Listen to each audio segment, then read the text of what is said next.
Action!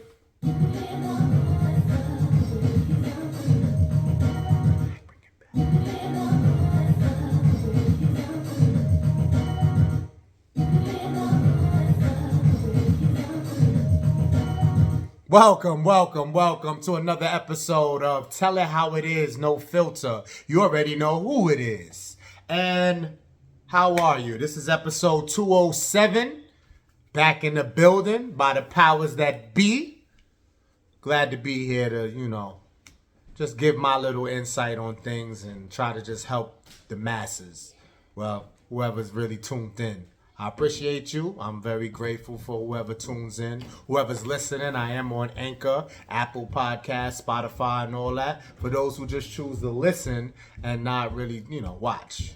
I started there, by the way, in case you didn't know, a little backstory that I've always been in the podcast mode. I just recently became the visual. And I don't have to be humble. There's quite a number of episodes for the visual, but I did start from just audio. To be a little cocky real quick, I have a few names, a few aliases that people who do know me. Yes, on this channel, for this pod, I'm Voice of Reason. Voice of Reason, absolutely. But in my music and the regular other things I get into, it's really just the music. It's Hush. That's why you see this cap right here, which stands for How You Stop Him. And Soundproof.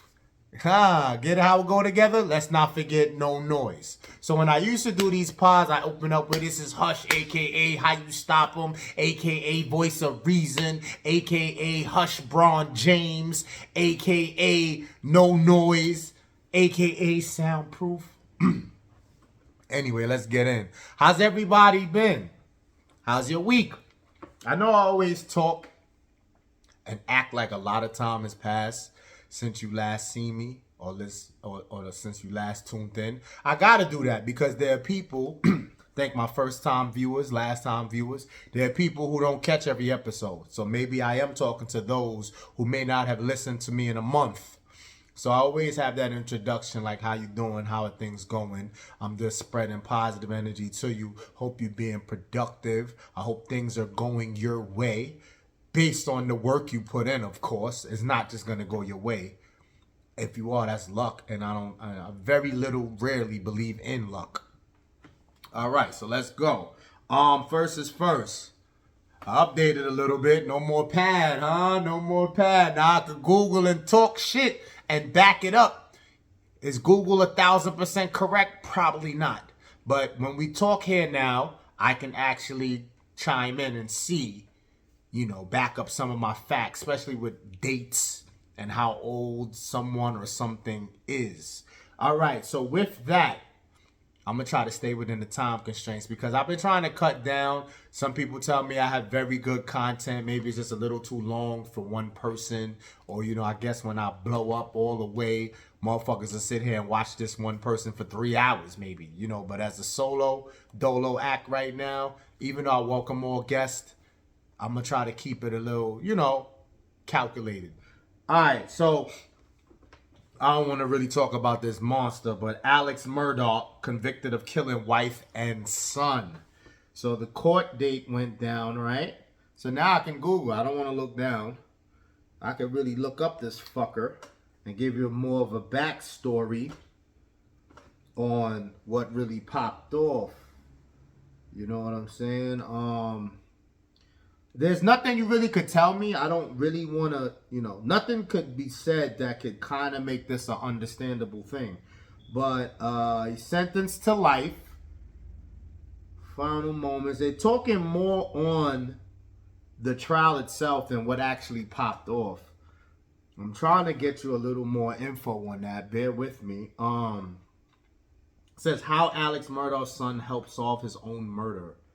Gee. Is that like an audio or I need some words? For a year and a half, Alex Murdaugh denied he was anywhere near his wife Maggie and 22-year-old son Paul were brutally killed. But it was one of his victims, his son, who would provide key proof after his death that legal experts says exposed his father's web of lies and ultimately led to his conviction in a double homicide. It is ironic in the end that it was the victim who solved his own murder. A now disgraced former South Carolina attorney was found guilty Thursday of fatally shooting his wife and son, and a day later was sentenced to life in prison without the possibility of parole. He has maintained his innocence. The key proof came from a video which Paul recorded moments before he was gunned down and killed. It appeared to show one of the family dogs near the kennels on their property. It also captured Alex Murdaugh's voice in the background and placed them at the scene of the crime. Stop. I'm not going to read any more. That right there is open and shut because he claims to not have been there and the recording has his voice there. Boom. I could go in and then he's denying it. Video didn't know existed before the trial. Marked the crumbling of his alibi. So that's the key right there. You know, lying or saying you was not there or placing yourself somewhere else with no credible witness is just going to jam you up. So he's done. Feel me? And I don't feel bad. I feel bad for the deceased, though. You know what I'm saying? And I know relationships and family and maintaining family is tough. Don't get it wrong. I have no sympathy for this situation for the guy. I'm sorry to say. I do have sympathy for his struggle, but not him. Because there's no excuse. There's no excuse. But again, everything is on the man. I know it's hard to maintain a family. I know it's hard to maintain kids. Survival is a must. You are the king of the castle supposed to be. You're supposed to hold it down. You're supposed to, grab life by the neck and go, I got this. Feel me? But it shouldn't make you snap to this extent. And I don't really know what was going on. I guess if I was to read more and go in more, they would have more of a backstory to explain, his mental state maybe playing a role. I mean, not maybe. Obviously, his mental state ain't correct if he could do that. So I don't really care to go that deep. Some pods, if that's a subject, they're going to dig deep. So now, even with me having access to look up things, I'm not really going to go there. Bottom line is, he got what he deserved. And it's sad, you know what I'm saying? There's a lot of breaking points in a man's life. Rock bottom's supposed to give you energy to aim high. Any challenge in life, you're supposed to use that diversity to do better if you can. I mean, that's the mindset. That's the only way to get up out that. So you don't really fall and do some wild shit or give up or you know what I mean? Or turn to drugs or whatever. Whatever's not beneficial for you. You're supposed to just look at things like a stepping stone. It's supposed to rise you above. Easier said than done, but you got to have the willpower and the mental strength for that. So that's that on that. Morant troubles with the law. I really don't have much that I knew off top about this. I saw the memes. That one is funny. The one with my man from above the rim after the basketball game when he went to get the gun to shoot. You know what I'm saying? But that's why I have this here to tell me. Okay, he's accused of punching a teen and flashing a gun. Brother, all the success, all the money you have, I don't know, man. People be trying you when you're successful. You don't know that that's how it go? People be trying you. When you when you doing your due, you know what I'm saying? You doing so well. There's people who out here struggling. There's people out here who have a lot of hatred in their heart. A lot of, you know what I'm saying? So you can't feed into that. The thing is, if we come from a struggle, right? We know that when we struggled, we didn't really hate on anybody that we saw that was up when we weren't. If you're level-headed and, normal sound and mind and body. But, you know that, when you struggled, how you moved. But you can't account that to other people who struggle and how they move. So the thing is, when you become successful and things are looking up for you, the more you have to have your guard up to watch out for people who aren't pleasant, people who don't want to see you rock. The more. You can't and it's sad, I know, because if you struggled and then now you're good, you hope that you could relax and enjoy that. But you have to still keep your guard up because motherfuckers that's broke and not doing nothing with their life have haters. Maybe one, a half a hater. But You see what I'm saying? Like, so if you had that when you struggle, you know you're going to have more when you good. So you kind of got to be mentally aware of that. And I know people try you from all spectrums of life, from all angles, whatever your situation is. And you sometimes feel like, yo, I'm not the one. Just let me be.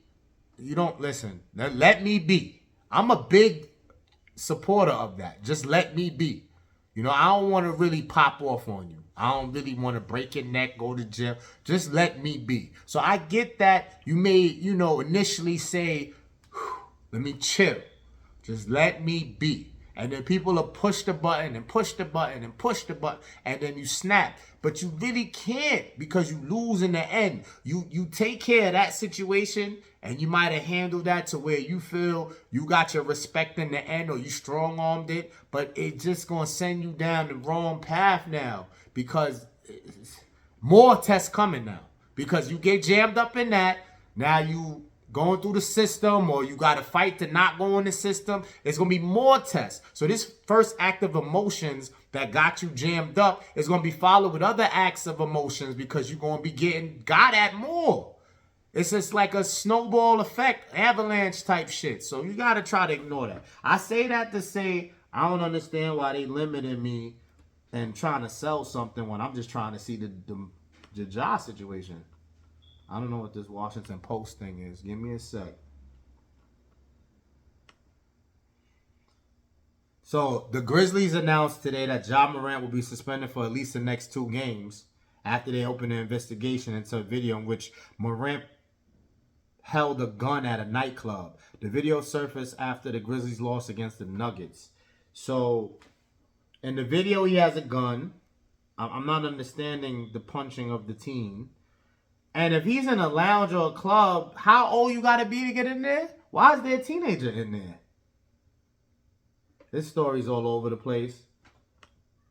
Maybe it's not good to have access to shit, because they dancing around a lot of shit. Because if you're in a lounge, it's not supposed to be a teenager in there, bro. Following the troubling social media activity showed on Friday night, announced on Saturday he'll be away from the team for at least. This comes Saturday morning after a report that opened an investigation flashing a gun in a nightclub on his live Instagram story. So, okay. So he has a weapon. He flashes it on his live. A teenager is accusing him of punching him at least 12 times and then returning to the scene of a pickup game with a gun in his waistband. So these are 2 things. They're just trying to. I'm off this. So it's a pickup game. He punches a teen 12 times. He comes back. He flashes a gun. First story, allegation, allegedly. Second story is he had it on his IG story or IG live at a nightclub. So the punching of the team, if you want to put energy to that to try to punish him, I guess you can. The gun thing, I know it's not favorable for professional players, but can it be legal? He can't register to carry. He can't have, all his paperwork where he can do this. It's not, code of ethics, conduct. Maybe he shouldn't be doing that. But if he has if he's registered to carry, what are we talking about right here? The punching of the team drew the attention to that. I pray for him. Hope he gets out of this. I hope he had no ill intentions. I'm going to give him the benefit of the doubt. But he's also young. He's still in his 20s. You know how we are in our 20s, with or without money. We could be a little reckless. But if you add money to that, that's almost a recipe for disaster. So let's see what happens with that. I'm going to pray that he's all good, though, and he don't really go through too much. Don't be punching on no teens, my dude. I know that teenagers' mouths be reckless. Let's not be naive. He probably didn't deserve the punching. He's not his parent. Probably had no business putting hands on that teen. But they be talking crazy these days. So I can see the snap effect, but you just got to be a little more mature than that and go, all right, whatever. Especially with you having a lot to lose. So that's that with that. Michael B. Jordan went to school with a female interviewer that just recently interviewed him on the red carpet.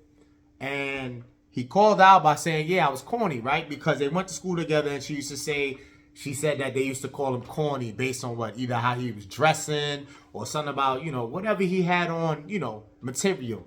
So now look at him, right? So I saw some of the Joe Budden's podcast of him ranting, saying that that's corny, and that's why niggas call you corny, because you checking a black female about some shit that was from high school. Whatever. I kind of felt like I saw the Joe Budden shit before I saw the red carpet shit. So I thought the boy talked crazy to the girl, like fully disrespected her, or energy was off, didn't really want to do the interview. I thought he was really being that ignorant. But even though he pointed it out and it's something that happened so long ago, it was still mild to me. So sorry, Joe, I don't see what you saying there, unless you know more of a backstory than I do. Based on what I saw, yeah, it's kind of cheesy, but he said I'm corny, right? Whatever. It's less light, though. That ain't disrespectful, I don't think. So anyway, that happened. She kind of looked humbled after that, like, yeah, I did do that. And you the man now, no doubt, no doubt. And then they tying that with, there's rumors he's dating a white girl. She's a model. And who cares? This is the day and age of all interracial, all interactive, all spectrum of life. Who you love, who you want to be with is who you want to be with. Like, there's some people who are still, like, strict and only date they kind and only want to be with, you have that choice. Whether you strict traditional, even if you want to call that traditional or not. Whether you want to stay within your own or you want to branch out, who the fuck cares? The world is free. Do your thing. So that's a little low end on that. But I really expected to see more, and I didn't. I felt like Jordan, he didn't have to mention it at all, but I felt like that was light. My pet peeve of the week. Drivers that are making turns, especially left turns. Not really so much right. Left turn drivers with no consideration of the motherfuckers behind you. So now, to turn, whether you waiting, I'm not talking about the organized one where there's a lane to turn. If you have a lane with the arrow and you get your own light, I'm not talking about that. I'm talking about the turns where the lane is the same, the turning lane and the straight. So there's no separation and there's no green arrow. The light's green for everybody. Whoever's turning, whoever's going straight. So my thing is this. For consideration, when you making a left turn, you go up as far as you can to the intersection, if not in the intersection, and kind of start to veer to the left. At least try to be out of the way. If you're a fucking 18-wheeler, of course not. Come on, let's not be ridiculous. Cars to mid-size SUVs, whatever. If you could do that, then the people behind you who's not turning can go around you and keep it going, right? I hate the ones that is like dead center. Don't attempt to turn at all. Don't indicate to whoever that you are trying to turn. It looks like you're going straight, but your fucking car not moving. That's fucking inconsiderate. Fucking hate that shit. And now you fucking missed the light because of this degenerate that's waiting for the light to change to try to turn. Instead of trying to get out the way, at least try to get out the way so that we could get around you, motherfucker. That's all I'm saying. That was something I noticed in this week. That's not something I would have brought up as a, the month. It's just this, most of my pet peeves, they popped off. That's why I'm talking it. So yeah, learn how to drive, at least attempt to turn, at least try to get out of the way is all I'm saying. If we share in this lane, if the same lane to turn, it's the same lane to go straight, there's people behind you. Thank you. I'm convinced that the mind is stronger than the body. Some people may have come to this conclusion a long time ago. Some people may disagree with this 100%. Let me tell you why I feel that's the case. If you have a strong mind, if you have common knowledge, common sense, common courtesy, you're normal. You can think and project things into the world that you want to get done, want established, and now it's for your body to react. Now, I don't care how healthy you are, how much you go to the gym. All that is good. So all that is good and dandy. The mind tells you, and it's for your body to follow. So, for my people who work regular jobs,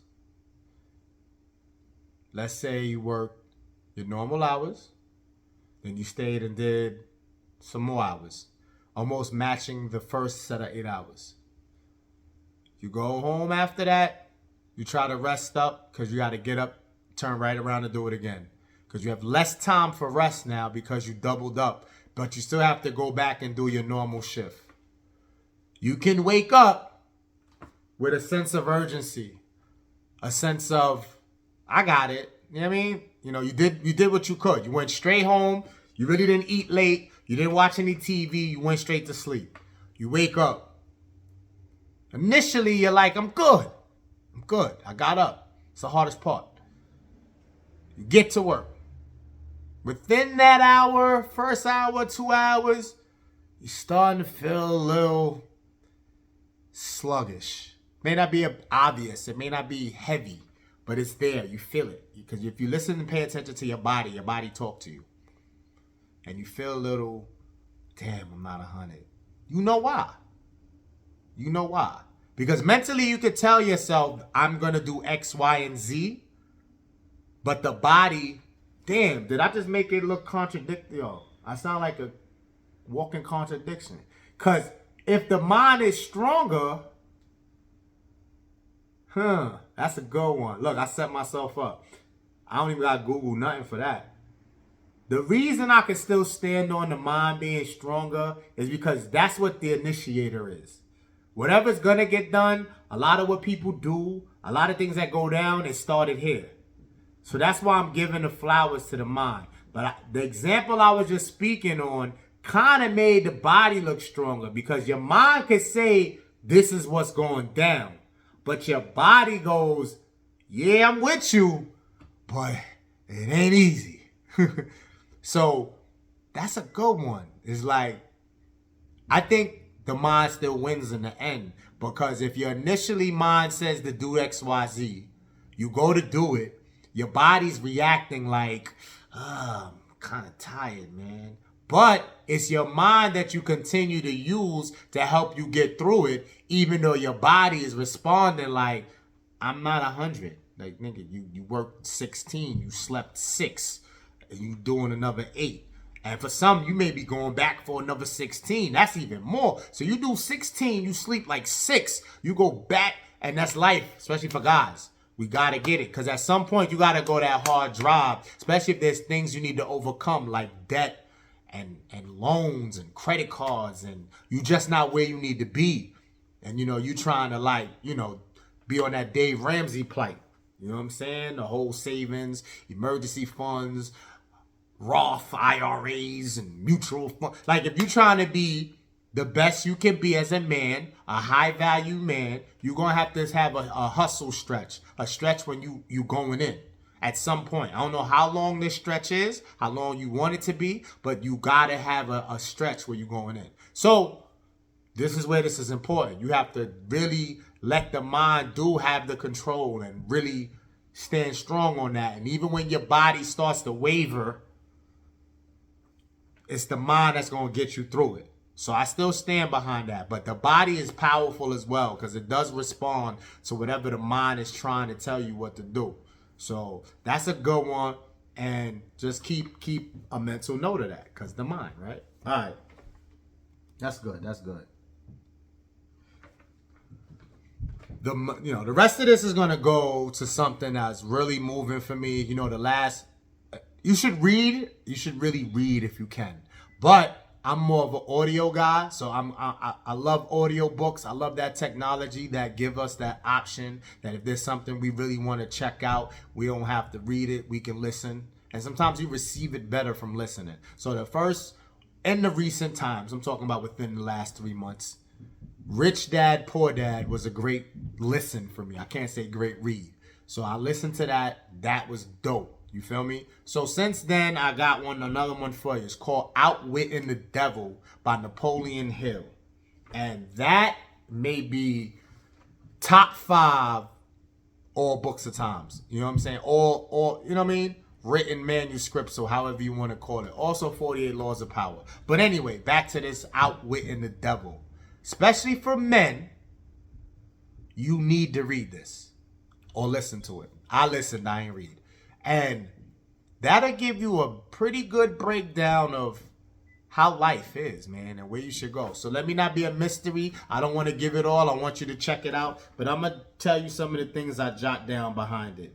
And to listen to an audio of something that was written in 1938 and you still receive it, yo, that's crazy. That's letting you know how much weight something holds when it could be that old but still hit like it's new. It's kind of like what we say, to go to my hip hop for a second. The Biggie thing, like Biggie music will always hit, you feel me? So that was really wild for something from that old. So I'm going to just give you 10 things I interpreted basically but gotten from the audio.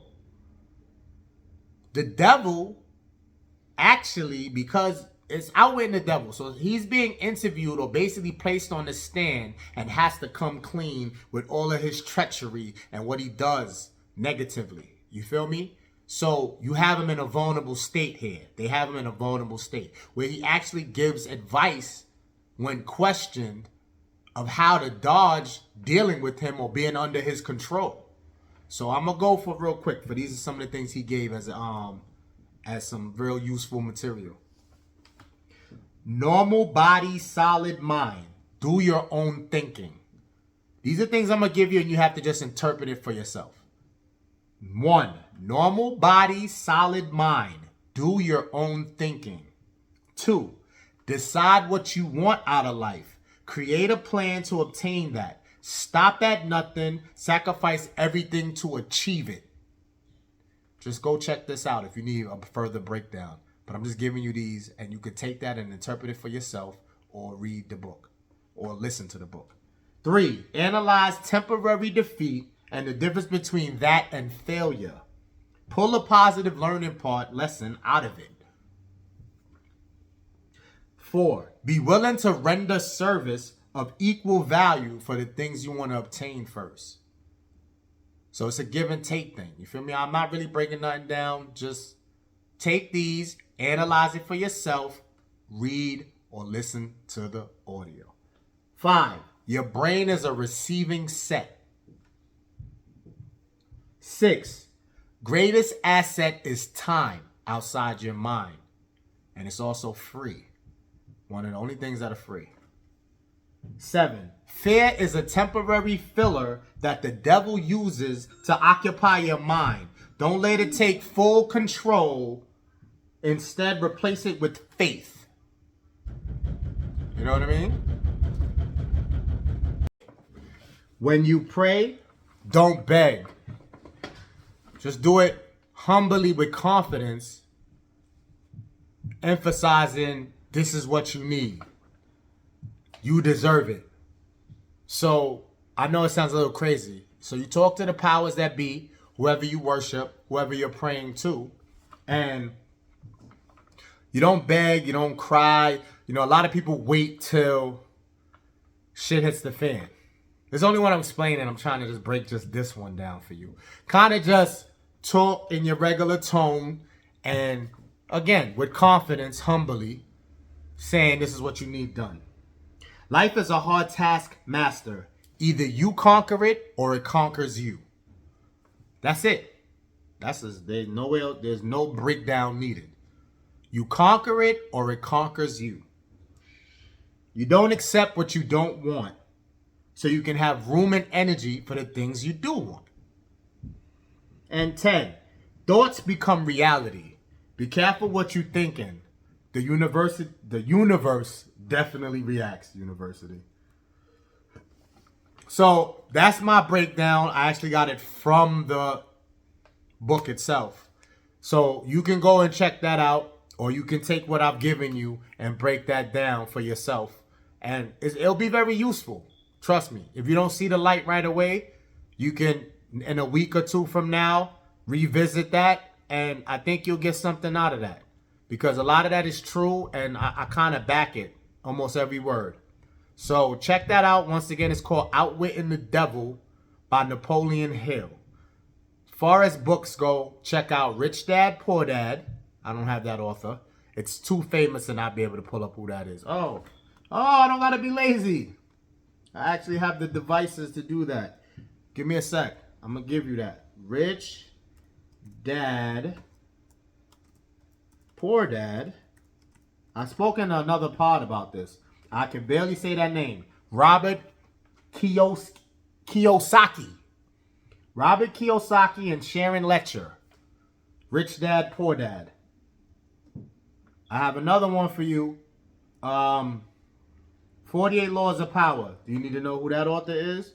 48 Laws. Robert Greene. And then, last but not least, Unscripted by MJ Demarco. So again, if you're like me, you don't really read, I can admit it, I should read. But check out the audio. I'm sure all of these audio books are available. There's another guy, I'm going to find him. I friggin' forgot his name. But his book is called Man Up. Let's see if I can find his name based on that. He's not probably as much of an author as these other guys are. That's a film. Let me see. Book. How to Cut Bullshit. Bedros Keuilian. Let me spell this. It's Bedros, Bedros. I'm going to put it in the timestamps. Keuilian. Man Up. How to Cut the Bullshit and Kick Ass in Business. It's a little off subject, but I think that's also powerful. So yeah, you can check all these things out. I'm going to leave them in the timestamps. And that's it. Closing out with the health tips. Real short this week. Try green apples and drink seltzer water. Flavored seltzer water. Pick a flavor you like. Try to grab that. Or Perrier water. Not excessively. So if you're on your water game and you drink, I would say always half your weight to your weight in ounces of water. In between that, if you're trying to cut out the juice and the soda, you can go to seltzer water with a flavor or drink Perrier for those urges and craves when you're just tired of regular water for the day. Let's say you did your water intake for the day and you just want something else. I do a different set of things. I don't really support Under Armour, but I'm a hypocrite because Tim's is also a bad thing to support, but I have Tim's. Jordan has said some reckless shit, but we have Jordans. I don't have Balenciaga. Do you heard what happened with that? So these designers and the companies may not be in the most positive light and stuff that we should support, but if the product is A1, you know how supply and demand. So the Under Armour drink, I preferably like the orange mango. I think there's one called Tropical Punch. That's also something I drink outside of just regular water that is good. It has 10% coconut water in it. That's dope. So I don't normally support it, but that's a good thing right there. So Under Armour drinks, check that out. Like I said, if you want something outside water, seltzer water flavored with or Perrier, you know what I mean? So these are things you can try to go to when you want to drink and you're trying to avoid soda and juice. I skipped past the green apples part. Green apples is a little strategy. It's not 100. Don't quote me. For everybody's body is different. When I eat like a real meal, especially if it's been delayed and now I'm eating a meal and I'm hungry, if you calculate your eating, you should never get to the starving point or like real hungry stage. You should be calculating how often you intake food. But who's that expert? That's for some of the experts. If you working or you work a job where you can't really do that and you can't calculate the time like that, whatever. So you get to the point where you finally get to eat. You've been busy all day or for a lot of hours and you finally get a minute to yourself. So you eat in this meal, right? So you almost stuffed, you're almost full, right? But you should avoid trying to eat to be full. But if you eat a lot or very quickly, I feel you should try this green apple thing right after, because something about this green apple for me, besides it being a healthy thing, I think it eats away at fat. I really feel like it does. So you can kind of help the digestive process after this meal you ate with the apple. Because if you notice, if you eat, it's things like, I don't want to compare gum to this. Gum is kind of like outside the spectrum for real. But things like me chewing gum when I'm hungry makes me more hungry. Eating this green apple on an empty stomach, you may feel hungry after that. I feel like it's doing something in there to help the situation, help with your digestive tract. So I would definitely try the green apple thing. Again, it's healthy, it's fruits, and I think it helps with that, especially after a meal. You know, some people have dinner or whatever, then dessert. Let that be the dessert after your heaviest meal of the day, especially midday.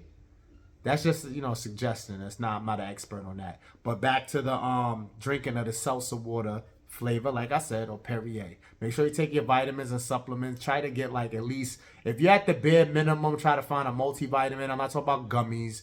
Gummies is cute, but try to get the actual pill. You know, if you want to go that route, to just do a multi. But you should be getting a certain amount of definitely vitamin C, definitely zinc.